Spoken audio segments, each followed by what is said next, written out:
Bonjour à tous et bonjour à toutes. Nous sommes ici pour regarder les énergies qui vont nous entourer, nous accompagner ce lundi 6 juillet 2020. Quelles sont les énergies qui vont nous entourer, nous accompagner ce 6 juillet 2020? Merci de nous donner les énergies qui vont nous entourer, nous accompagner ce lundi 6 juillet 2020. J'espère que vous avez passé un excellent week-end.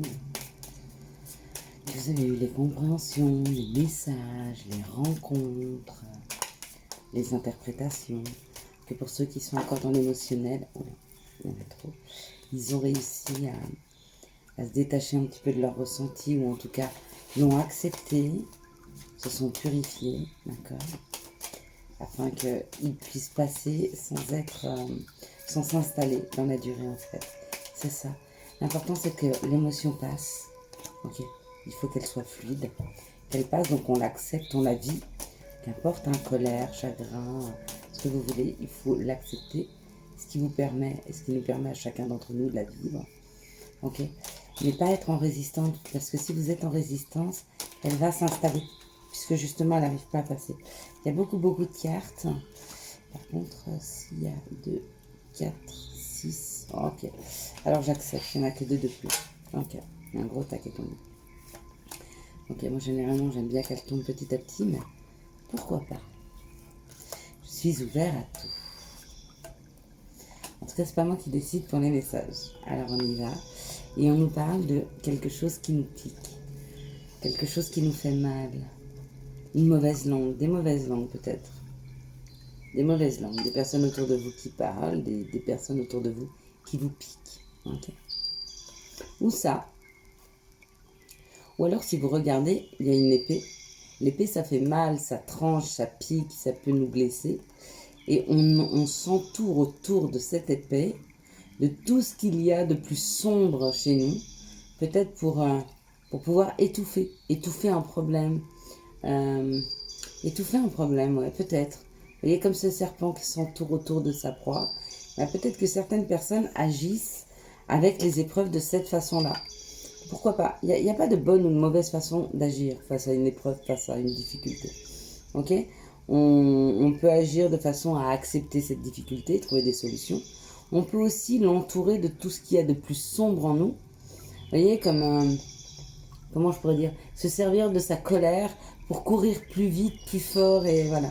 Ça, on peut se servir de son chagrin pour arriver à quelque chose. Comment je pourrais vous expliquer? J'espère que vous avez compris. Si vous n'avez pas compris, on fera une discussion là-dessus. Mais on peut se servir de nos émotions pour se dépasser. On peut se servir de tout ce qui est de plus sombre chez nous pour se dépasser. D'accord? Ça veut dire faire une force. Voilà. Faire de notre côté ombre une force. À la place d'en faire une faiblesse. Possible. Complètement possible. Ben ouais, on parle bien de ça parce qu'on est sur une réussite. Donc, il y a la réussite d'une problématique. Vous trouvez des solutions à un problème, à quelque chose qui vous fait mal, à quelque chose qui vous pique. Peut-être que vous trouvez un problème, trouvez une solution à des mauvaises langues, d'accord? Ou alors, par le fait de votre côté ombre, vous arrivez à entourer une épreuve, une problématique et peut-être à l'étouffer. Ok, pourquoi pas? Étouffez personne, physiquement. Restez tranquille, même si vous êtes en colère contre quelqu'un, d'accord? Allez dans les bois, allez crier, ne faites de mal à personne, ok? Et regardez, il y a une discussion, donc après cette situation, d'accord, où ça pique, où ça fait mal, où on arrive peut-être à surpasser une épreuve, à dépasser un sentiment fort, en tout cas on a une réussite et on en parle. Ok, on en parle à deux, on en parle des yeux dans les yeux. En tout cas, on affronte, voilà, c'est ça. Ça me fait penser à l'affrontement. On affronte un problème. On affronte un problème peut-être qu'on entourait comme ça et qu'on essayait d'étouffer plutôt que de le régler. Mais du coup, on accepte de sortir, vous voyez, comme l'autruche qui met sa tête dans le sable, et on arrive à sortir la tête du sable et à affronter un problème. En tout cas, on y fait face. Donc, bravo. Mais faire face à ce problème amène une réussite. Donc c'est parfait. On me dit que c'était une situation qui traînait depuis longtemps. Ok. Parce qu'elle faisait mal. Donc peut-être que c'est quelque chose que vous avez remis à plus tard. Je le réglerai plus tard, je le réglerai plus tard. Mais à un moment, il faut arrêter de régler plus tard. On vit ici et maintenant. D'accord? On ne va pas attendre de mourir pour vivre. Donc on règle les choses maintenant. On vit maintenant dans l'instant présent. Et on me parle de vous. On me parle de nous. Et si vous avez un côté masculin développé, on vous parle de votre autre. Alors oui, c'est vous. Si vous avez ce côté féminin développé, c'est vous. C'est vous qui réglez cette situation. C'est vous qui peut-être décidez de déterrer quelque chose que vous aviez enterré pour pouvoir le régler. Mais vous faites front. Et vous réussissez. Hein. Donc on fait front et on réussit face à ce problème. Donc génial. Ou alors, si vous avez un côté masculin développé, c'est votre autre. C'est une femme dans votre vie. C'est une femme autour de vous qui fait front sur un problème. Et c'est cadeau. Ce qui est cadeau, c'est qu'on vous met face à une situation de souffrance pour que vous régliez le problème. Alors, je vais vous donner un autre exemple et puis on va faire le cadeau, hein, parce que le cadeau est là. Le cadeau pour certaines personnes, c'est se rendre compte que quelque chose est souffrant, que quelque chose fait mal. Peut-être que c'est un karma, d'accord? Mais vous en prenez conscience et vous pouvez le régler. On vous donne l'occasion pour ces prochains jours de pouvoir régler un karma. Certainement ça, puisque c'est cadeau. Ou de régler une situation qui perdurait depuis longtemps, comme si vous aviez fermé les yeux dessus, et ça n'empêchait pas d'être douloureuse, mais ça empêche juste d'en prendre conscience, ou en tout cas de vouloir le régler. Et on vous dit, on vous met face encore une fois à cette situation pour la régler, et c'est cadeau. Alors, si vous arrivez à régler cette situation, eh ben on va voir le cadeau que vous allez avoir. Alors, pour le... Hop là, c'est un peu rapide. Merci de me donner pour cette journée du lundi quel sera le cadeau pour ceux qui vont choisir le numéro 1.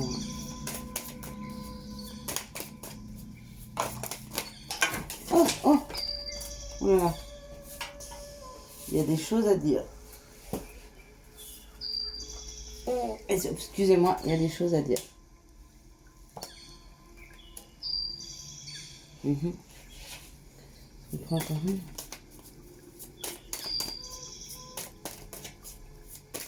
Ok. Donc, pour la numéro 1, nous aurons la plume. Okay. Quels sont les cadeaux pour le numéro 2? Quel sera, s'il vous plaît, le cadeau pour le numéro 2? Oh, j'ai senti des cartes se renverser. Là, il y a trop.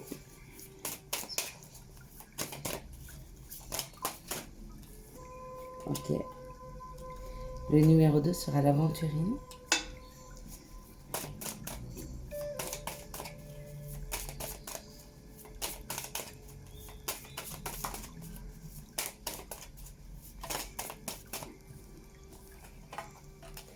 Et le troisième sera le coquillage. Alors, on me dit de reprendre le Véline. Ok, je vais tirer une carte pour chacun.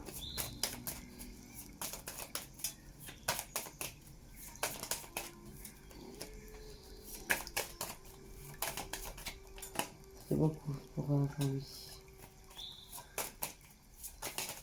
Ok. D'accord, ça c'est le numéro 2.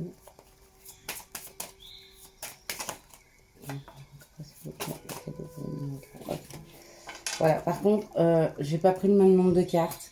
Je les ai pris comme elles sont tombées. Pour le numéro 1, nous avons une plume blanche. Il m'a ramené mon petit pins hier. D'accord. Pour le numéro 2, nous avons l'aventurine. Et pour le numéro 3, nous avons le coquillage. Alors pareil, vous pouvez choisir 1, 2 et 3. Vous pouvez choisir plume. Vous pouvez choisir aventurine et coquillage.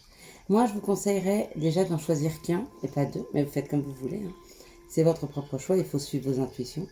Pourquoi 1? Parce que comme ça, vous êtes sûr que le message, il est fort, il est pour vous.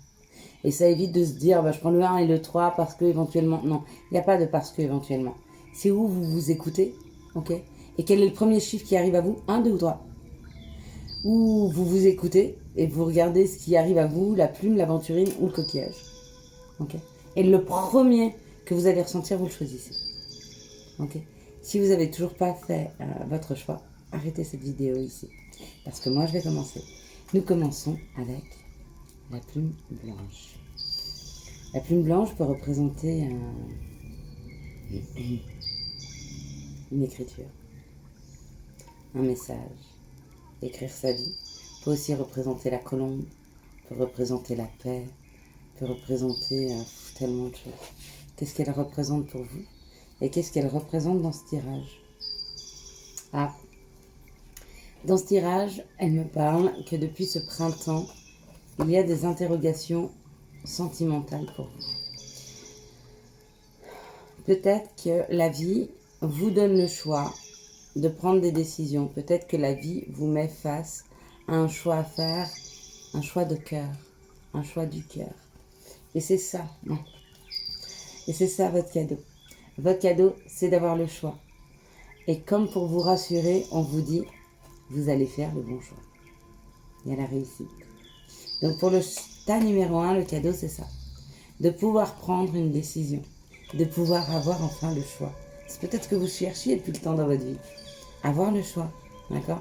Juste pour se dire, je suis pas simplement en train d'affronter le problème ou je suis pas simplement en train de régler petit à petit, mais à un moment, j'ai le libre arbitre et j'ai le choix de prendre un chemin plutôt qu'un autre. Et bien la vie vous donne cette possibilité. Voilà pour la plume. Pour l'aventurine. L'aventurine, j'ai eu qu'une seule carte. Et c'était en fait à 2. Avec une bouteille de champagne, enfin un bouchon de champagne et 2 flûtes. Qu'est-ce que l'on fait à 2? Une aventure? Oh, par contre, dans le Béline, j'ai eu 4 cartes. Et vous savez à quel point le Béline, il est fort en message. Il me parle de se faire plaisir, de prendre de la hauteur, parce qu'il y a l'amour qui amène le bonheur. Est-ce une nouvelle rencontre dans votre vie? Est-ce que vous finissez la dualité en amour? Est-ce qu'il y a quelque chose en amour qui vous fait vibrer? Est-ce qu'il y a une deuxième personne qui arrive? En tout cas, c'est dans vos énergies et c'est le cadeau que vous allez recevoir. Ou une nouvelle rencontre, ou la possibilité de se réconcilier avec une personne que vous aimez, ou peut-être des couples en difficulté qui vont prendre un petit peu de hauteur et vont recommencer à pouvoir s'amuser ensemble. Ou une nouvelle rencontre, mais en tout cas, il y a quelque chose qui fait vibrer. En fait, on sort à 2 en amoureux. Ou peut-être une rencontre lors d'une sortie. À vous de me dire. Et ça, c'était pour l'aventurine. Ok. Maintenant, pour le coquillage. Pour le coquillage, c'est très équilibré parce que j'ai eu donc 2 cartes de l'oracle G. Et on me dit qu'entre ces 2 lunes, donc 15 jours, il y a quelque chose de très rapide qui arrive à vous. Ok. Et ce qui arrive à vous, c'est un nouveau projet. Pour certaines grossesses, pour d'autres, un nouveau projet qu'on met en place. Ce nouveau projet, il arrive vers vous. Donc peut-être vous allez entendre parler de quelque chose. Peut-être qu'on va vous donner une information pour vous permettre de mettre en place un nouveau projet. D'accord? Et ce projet, il amène la paix, la sérénité, le bonheur et le bien-être. Avec ou pas l'étranger, parce que ce coquillage me fait... Ou alors vous avez eu une période d'introspection qui était assez impressionnante. Et là, on vous dit, il y a un mouvement qui arrive vers vous pour que vous puissiez avancer. C'est possible sur un projet. Ou alors, on me parle de l'étranger et on fait quelque chose à l'étranger. On part vers un nouveau projet à l'étranger. Mais de toute façon, ce coquillage n'est pas anodin. Sachez qu'à chaque fois que vous avez un message, quand vous choisissez aussi ce qui l'accompagne, c'est jamais anodin. Alors, qu'est-ce que veut dire pour vous ce coquillage? Et qu'est-ce que vous attendez comme nouveau projet? Et qu'est-ce qui arrive à vous comme nouveau projet? Je vous souhaite à tous et à toutes un excellent lundi.